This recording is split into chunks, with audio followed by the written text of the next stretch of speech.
Hello दोस्तों, आप सभी का हमारे यूट्यूब चैनल स्टडी आपके साथ में एक बार फिर से स्वागत है। आज हम लोग डिस्कस करने वाले हैं 23 टू 24 अप्रैल के मोस्ट इंपोर्टेंट करंट अफेयर्स के बारे में। इस पर्टिकुलर सीरीज में हम लोग डिस्कस कर रहे हैं मध्य प्रदेश, इंडिया और वर्ल्ड की मोस्ट इंपोर्टेंट न्यूज। साथ ही साथ ये पूरी करंट अफेयर सीरीज आपको different competitive exams like MPPSC, SSC, police exam या रेलवे एग्जाम या जितने भी कॉम्पिटिटिव एग्जाम्स हैं जिनमें करंट अफेयर्स एक महत्वपूर्ण सब्जेक्ट हो या ऐसे एग्जाम जिनमें करंट अफेयर्स आता हो, ऐसे सभी एग्जाम्स में ये करंट अफेयर सीरीज आपके लिए बहुत ही ज्यादा बेनिफिशियल होने वाली है। तो बिना टाइम वेस्ट किए बात करते हैं आज की फर्स्ट न्यूज के बारे में। और आपको इस पूरे सेशन का कोई भी पार्ट स्किप नहीं करना है, क्योंकि यहाँ पर आज की वीडियो में मध्य प्रदेश की भी न्यूज है, इसलिए इंपॉर्टेंट है, ध्यान रखना है। ठीक है, तो चलिए बात करते हैं फर्स्ट न्यूज के बारे में। फर्स्ट न्यूज है हमारी, great Nicobar particularly vulnerable tribal groups Shompen cast their vote for the first time. हाल ही में लोकसभा चुनाव अंडमान एंड निकोबार नाम के आइलैंड, जो कि हमारे भारत का हिस्सा है, आप सभी को पता है, वहां पर लोकसभा इलेक्शंस कंडक्ट कराए गए और वहां पर पहली बार ग्रेट निकोबार की एक ट्राइब है, ग्रेट निकोबार की एक ट्राइब है जिसका नाम है शोम्पेन नाम की ट्राइबल ग्रुप्स ने वोट किया है। इसलिए इंपॉर्टेंट है और ये न्यूज चर्चा का विषय बनी हुई है। तो इंपॉर्टेंट है, ध्यान रखना है। अगर बात करें इनके बारे में थोड़ा सा, कोशिश करते हैं जानने की। तो सबसे पहले हमें जानना है पीवीटीजीज होते कौन है। एक पहली बात तो ये हमें ध्यान रखने की जरूरत है। और इस बार वोट किस कौन से ट्राइबल ग्रुप ने किया है, तो आपको ये भी पता चल गया है, शोम्पेन नाम के एक ट्राइबल ग्रुप ने किया है। अगर आप देखें इनकी जनसंख्या कितनी होती है, तो the estimated population of the Shompen was 229 as per 2011 census. यानी 2011 की जनगणना के अनुसार इनका नंबर कितना था, इन ट्राइबल ग्रुप्स का नंबर, इसमें कितने लोग मौजूद थे, तो इस ट्राइब में लगभग 229 लोग मौजूद थे 2011 की जनगणना के अनुसार, यानी 250 के आसपास ही सिमट कर रह चुके हैं। बहुत छोटा ट्राइबल ग्रुप है और पहली बार इसने पार्टिसिपेट किया है लोकसभा इलेक्शंस में, इस वजह से ये बहुत इंपॉर्टेंट है। ठीक है, तो इंपॉर्टेंट है, ध्यान रखना है। अगर बात करें शोम्पेन ट्राइब के बारे में, तो it is the only PVTGs in the region with the Mongoloid features. यानी इन ट्राइबल ग्रुप्स में मोंगोलाइट फीचर्स भी मिलते हैं, जैसे कि light brown to yellow brown skin and oblique eye feature. अगर आप हिंदी में देखें, इनमें मोंगोलाइट विशेषताएं हैं, जैसे हल्के भूरे से पीले भूरे रंग की त्वचा और तिरछी आंख की विशेषताएं। ठीक है, इंपॉर्टेंट है, ध्यान रखना है इस पर्टिकुलर ट्राइबल ग्रुप के बारे में जानना। तो आप जानते हैं पर्टिकुलरली वनरेबल ट्राइबल ग्रुप्स के बारे में। पर्टिकुलरली वनरेबल ट्राइबल ग्रुप्स के बारे में जानना बेहद इंपॉर्टेंट है, और ये कब भारत सरकार ने इन्हें मान्यता दी, तो ये भी जानना जरूरी है। तो अगर बात करें 1975 में, तो 1975 में गवर्नमेंट ऑफ इंडिया ने डिक्लेयर किया 52 ट्राइबल ग्रुप्स एज अ पीवीटीज। यानी 1975 में 52 ट्राइबल ग्रुप्स, कितने, 52 ट्राइबल ग्रुप्स को ढेबर कमीशन के अनुसार, ढेबर कमीशन की रिकमेंडेशन पर पीवीटीज के अंतर्गत डाला था। ये कब की बात हो रही है सर, 1975 की बात हो रही है। कौन से आयोग की बात हो रही है भाई, ढेबर आयोग की बात हो रही है। ढेबर आयोग की रिकमेंडेशन पर, यानी उनकी सिफारिश पर, लगभग कितने पीवीटीज ग्रुप बनाए गए, ये पर्टिकुलरली वनरेबल ट्राइबल ग्रुप्स कितने बनाए गए, तो आप सभी को ध्यान रखना है 52। लेकिन बाद में आज के समय पर कितने ग्रुप्स मौजूद हैं पूरे भारत में, तो आज के टाइम पर 75 पीवीटीजीज मौजूद हैं हमारे पूरे भारत में। और कितनी शेड्यूल ट्राइब्स हैं, तो 705 शेड्यूल ट्राइबल ट्राइब्स हैं, जिनमें से 75 क्या है, पीवीटीजीज ग्रुप है। मुझे उम्मीद है कि आपको ये वाली बात समझ में आ गई। अब पीवीटीजीज कैसे होते हैं, इनके बारे में यहाँ पर लिखा हुआ है, उनकी विशेषताएं क्या होती है, कैसे, किन ट्राइबल ग्रुप्स को आप कह सकते हो कि ये पीवीटीसीज के अंतर्गत आएंगे। तो ऐसे ट्राइबल ग्रुप्स जिनकी पॉपुलेशन स्टैग्नेंट या डिक्लाइनिंग है, यानी कि स्थिर है या फिर लगातार कम हो रही है, तो ऐसे ट्राइबल ग्रुप्स को आप किसके अंतर्गत इंक्लूड करते हो, पीवीटीजीज के अंतर्गत। इसके अलावा ऐसे ट्राइबल ग्रुप्स जिनकी टेक्नोलॉजी प्री एग्रीकल्चरल है, यानी आज भी वो प्री एग्रीकल्चरल चीजों को यूज कर रहे हैं, तो इस वजह से उन्हें पीवीटीजीज के अंतर्गत डाला जाता है। इसके अलावा तीसरी विशेषता है लिटरेसी लेवल, यानी साक्षरता दर क्या है, बहुत ही कम होती है, एक्सट्रीमली लो होती है, इस वजह से उन्हें पीवीटीजीज के अंतर्गत डाला जाता है। और चौथी विशेषता है इकोनॉमी। इकोनॉमी इनकी कैसी होती है, सबसिस्टेंस लेवल की, यानी कि लगभग आप कह सकते हैं कि जीविका पार्जन, यानी आप ऐसा कहें कि सिर्फ अपने खाने के लिए बस ये लोग जीते हैं, और बस अपना अपना रहन-सहन इनको मेंटेन करने की बिल्कुल ज़रूरत नहीं होती। ये सोशली पूरी तरीके से हमारे समाज से थोड़ा अलग रहते हैं। कहाँ रहते हैं? जंगलों में रहते हैं। इसलिए इनकी जो इकोनॉमी है, इन पे जब बात आती है, तो ये सिर्फ निर्वाह स्तर तक की होती है, यानी अपना जीवन यापन हो जाए, बस उससे मतलब है इन्हें, बाकी सारी चीज़ों से मतलब नहीं है कि आपके घर में सोफ़ा हो, फ्रिज हो, कूलर हो, एसी हो, ये सारी चीज़ों से इन्हें कोई मतलब नहीं है। ये जंगलों में निवास करते हैं, आसानी से अपनी आसान जीवन या ईज़ी लाइफ़ ये जीते हैं।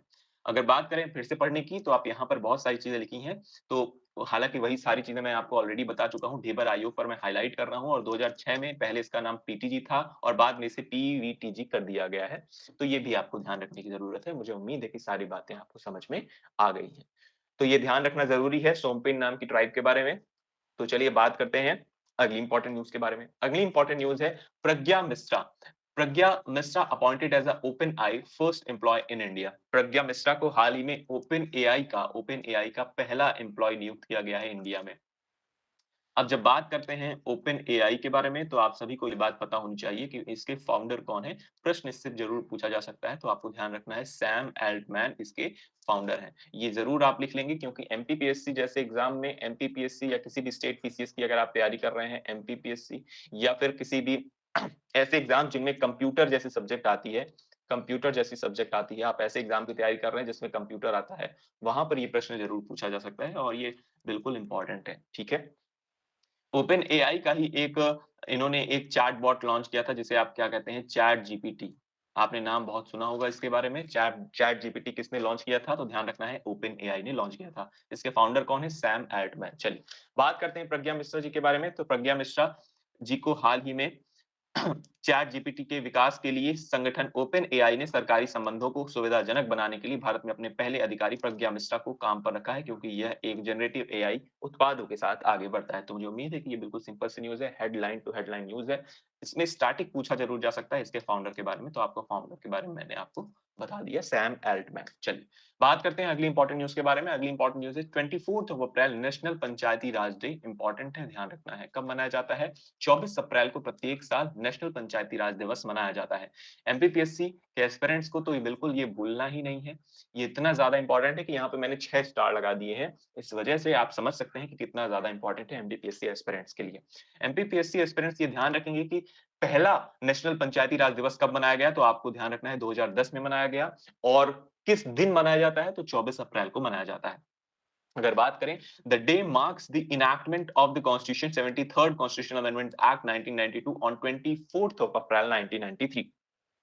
यानी कि ये जो पर्टिकुलर पंचायती राज दिवस की अगर हम लोग बात करते हैं, तो यह दिन 24 अप्रैल 1993 को संविधान के 73वें संशोधन अधिनियम 1992 के अधिनियमन का एक प्रतीक है।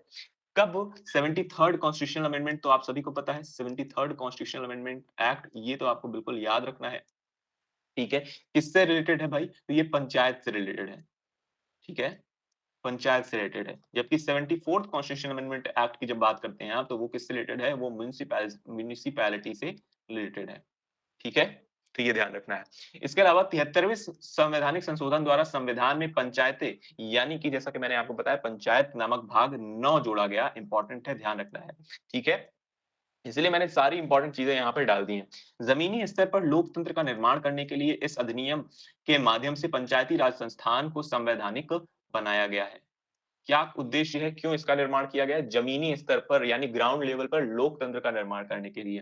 पंचायती राज मंत्रालय 24 अप्रैल 2024 को 73वें संवैधानिक संशोधन के 3 दशकों बाद जमीनी स्तर प्रशासन विषय पर एक राष्ट्रीय संगोष्ठी का भी आयोजन कर रहा है। अब जब पंचायती राज सिस्टम की आप बात करते हैं, तो ये 3 लेवल का सिस्टम होता है पंचायती राज सिस्टम, जिसमें ग्राम पंचायत विलेज लेवल पर काम करती है, पंचायत समिति ब्लॉक लेवल पर काम करती है और जिला परिषद डिस्ट्रिक्ट लेवल पर काम करती है। यानी 3 टायर सिस्टम है ये पंचायती राज सिस्टम।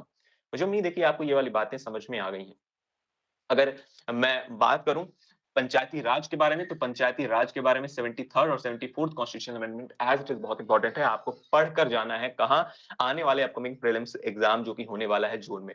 इस वजह से इंपॉर्टेंट है, ध्यान रखना है आपको सारी चीज़ें। चलिए, बात करते हैं अगली इंपॉर्टेंट न्यूज़ के बारे में जो कि मध्य प्रदेश से रिलेटेड है।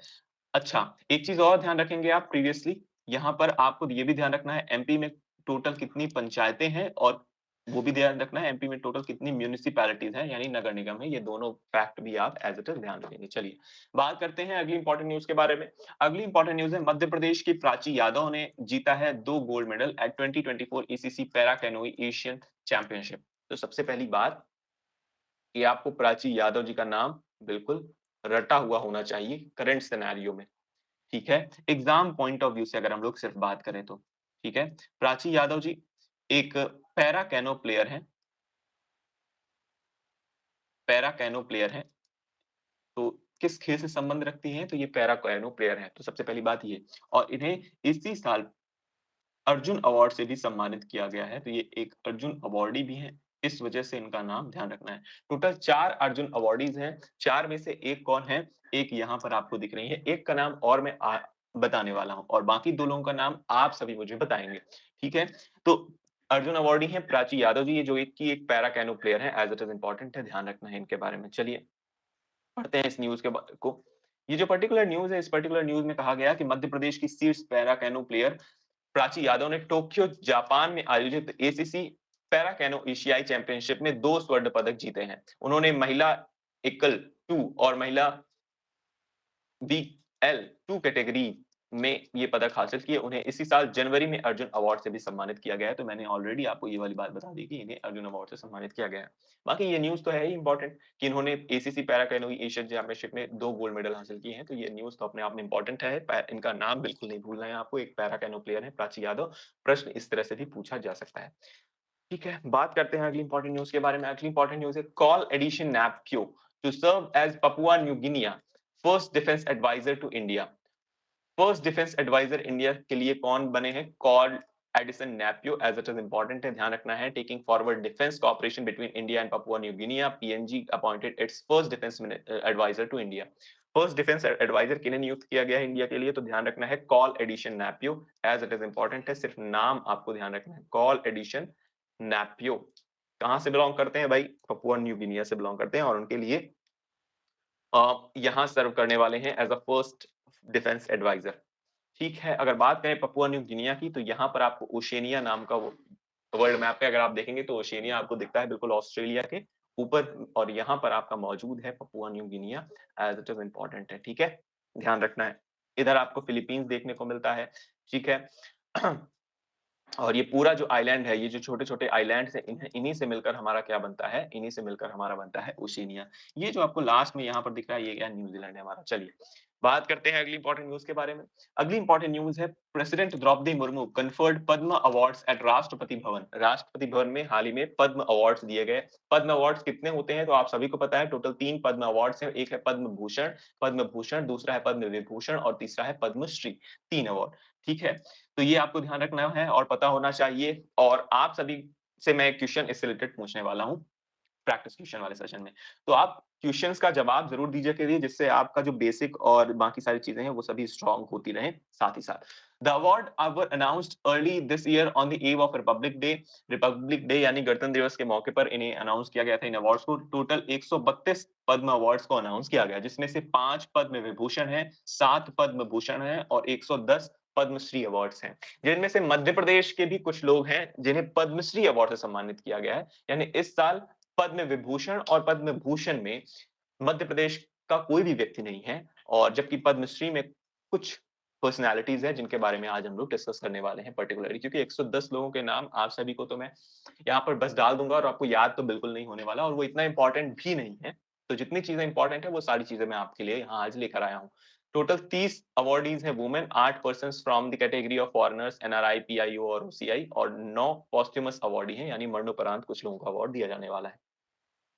मुझे उम्मीद है कि आपको ये वाली बातें समझ में आ गई। टोटल 132 पद्म अवार्ड अनाउंस किए गए, जिनमें से पद्म भूषण पद्म विभूषण कितने हैं? तो पद्म विभूषण की बात करें टोटल 5 अवार्डी हैं, जिनमें से कौन है? Former vice president M Venkaiah Naidu, इसके अलावा एक्टर चिरंजीवी और Vyjayanthi Mala Bali, Bharatanatyam dancer Padma Subrahmanyam, Bindeshwar Pathak founder of Sulabh international posthumous, इन्हें पोस्थुमसली ये अवार्ड दिया गया। तो ये पर्टिकुलर पद्म विभूषण अवार्डीज जिन्हें आपको ध्यान रखना है और यहाँ पर टोटल 17 अवार्डीज का नाम लिखा हुआ है जो कि पद्म भूषण अवार्डी है, जो कि इंडिया का 3rd हाईएस्ट सिविलियन अवार्ड है। ठीक है? ध्यान रखना है आपसे पूछ लिया जाए 3rd इंडिया का तीसरा हाईएस्ट सिविलियन अवार्ड कौन-सा है? तो आपको बताना है पद्म भूषण। जबकि आपसे पूछ लिया जाए भारत का सर्वोच्च नागरिक सम्मान कौन-सा है? तो आप सभी को पता है वो है भारत रत्न। अगर बात करें 110 पद्मश्री अवार्डीज के बारे में, अच्छा क्या आपको ये पूरे 17 नाम याद रखने हैं? बिल्कुल याद रखने की जरूरत नहीं है, एक बार पढ़ लेना है बस आपको, इसलिए मैंने वो लिस्ट दे दी है। ठीक है? अगर बात करें 110 पद्मश्री अवार्डीज के बारे में तो मैं अभी मध्य प्रदेश के जितने भी अवार्डीज हैं उनके बारे में आपको बताने वाला हूं। तो पहले अवार्डीज हैं मध्य प्रदेश के, वो है कालूराम बमनिया। किस क्षेत्र से बिलोंग करते हैं? तो आर्ट यानी कला क्षेत्र से बिलोंग करते हैं और मध्य प्रदेश से ये तो बिलोंग करते हैं, ये वाली बात आपको पता है। तो कालूराम बमनिया आर्ट यानी कला क्षेत्र से इन्हें पद्मश्री अवार्ड से सम्मानित किया गया, जो कि मध्य प्रदेश के हैं। इसके अलावा सत्येंद्र सिंह लोहिया स्पोर्ट कैटेगरी में इन्हें पद्मश्री से भी सम्मानित किया गया। साथ ही साथ सत्येंद्र सिंह लोहिया को अर्जुन अवार्ड से भी सम्मानित किया गया था। अर्जुन अवार्ड से भी सम्मानित किया गया था। मैंने आपको इसके पहले आपको एक नाम बताया था, अर्जुन अवार्ड से सम्मानित होने वाली एक और स्पोर्ट्स पर्सन है, जिनका नाम आपको थोड़ी देर पहले मैंने बताया, वो है प्राची यादव। प्राची यादव। इसके अलावा दूसरा नाम आप सभी को पता चल गया, सत्येंद्र सिंह लोहिया। सत्येंद्र सिंह लोहिया। और बाकी 2 नाम आपको कमेंट सेक्शन में बताने हैं, क्योंकि ऑलरेडी मैंने ये शॉर्ट्स में भी कवर किया है और प्रॉपर्ली लेक्चर्स में भी कवर किया है, इसलिए मैं आपसे पूछ रहा हूँ 3rd और 4th नाम आप सभी को कहाँ बताना है, कमेंट सेक्शन में बताना है। ठीक है? टोटल 4 लोगों को ये अर्जुन अवार्ड से सम्मानित किया गया था। लेकिन इन्हें सत्येंद्र सिंह लोहिया को पद्मश्री से भी हाल ही में सम्मानित किया गया। इसके अलावा भगवती लाल राजपुरोहित लिटरेचर और एजुकेशन मध्य प्रदेश से बिलॉन्ग करते हैं, इन्हें ये अवार्ड दिया गया। इसके अलावा ओम प्रकाश शर्मा जो कि आर्ट यानी कला क्षेत्र से बिलॉन्ग करते हैं, इन्हें भी मध्य प्रदेश से ये बिलॉन्ग करते हैं और इन्हें भी ये पद्मश्री अवार्ड से सम्मानित किया गया। तो टोटल 4 पर्सनैलिटी हैं जिन्हें पद्मश्री अवार्ड से सम्मानित किया गया। पहला नाम है कालूराम बमनिया आर्ट क्षेत्र, ओम प्रकाश शर्मा आर्ट क्षेत्र, इसके अलावा सत्येंद्र सिंह लोहिया स्पोर्ट और भगवती लाल राजपुरोहित लिटरेचर एजुकेशन कैटेगरी में इन्हें पद्मश्री अवार्ड से सम्मानित किया गया। इसके अलावा अगर बात करें पद्मश्री टोटल 7 लोगों को स्पोर्ट्स कैटेगरी में दिया गया है। स्पोर्ट्स कैटेगरी में टोटल 7 लोगों को दिया गया है, जिनमें से पहला नाम है रोहन बोपन्ना जो कि एक टेनिस स्टार है। इसके अलावा जोशना चिनप्पा स्क्वैश प्लेयर हैं, हॉकी प्लेयर हैं हरविंदर सिंह, मलखम्ब प्रैक्टिशनर उदय देशपांडे, पूर्णिमा महताब, गौरव खन्ना और सत्येंद्र सिंह लोहिया। इन 7 लोगों को स्पोर्ट कैटेगरी में पद्मश्री अवार्ड से सम्मानित किया गया है। यानी टोटल 110 में मैंने आपको अभी टोटल बता दिए 10 लोगों के नाम जिन्हें पद्मश्री अवार्ड से सम्मानित किया गया। बात करते हैं आज के प्रैक्टिस क्वेश्चन के बारे में। तो फर्स्ट क्वेश्चन तो आपका वही है, अर्जुन अवार्ड्स से अर्जुन अवार्डीज का नाम आपको लिखना है, जिनका अर्जुन अवार्डीज 2 लोगों का नाम जिनका मैंने आपको अभी बताया नहीं है। साथ ही साथ आप मेजर ध्यानचंद्र खेल रत्न अवार्ड से इस साल किसे सम्मानित किया गया है, उनका नाम भी लिखेंगे।